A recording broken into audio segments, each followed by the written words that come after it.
Les combats s'intensifient entre l'armée israélienne et le Hezbollah et les relations se tendent entre le Premier ministre israélien Benjamin Netanyahou et le président Emmanuel Macron. Signe révélateur de ces tensions, l'armée israélienne ne prévient plus l'armée française de ses frappes au Liban. Et alors que le Premier ministre israélien Benjamin Netanyahou promet de frapper sans pitié le Hezbollah au Liban, le président Emmanuel Macron prend ses distances avec l'État hébreu. Le fossé se creuse entre les deux hommes, Jacques Serret. Ce qui était l'exception est devenu la règle. Depuis plusieurs jours, Israël ne prévient plus l'armée française des frappes envisagées sur le Liban, confie une source diplomatique. Jusqu'ici, l'État hébreu prenait notamment en compte la présence d'officiels français sur le terrain pour éviter tout risque d'incident diplomatique. Ce n'est plus le cas.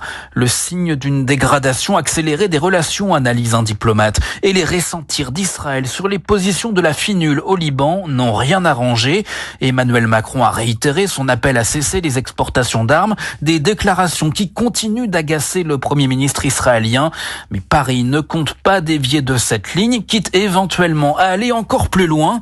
La saisine du Conseil de sécurité de l'ONU à la suite des tirs sur les casques bleus fait partie des options envisagées par la France.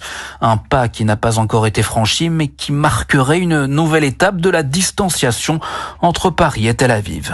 Jacques Serret.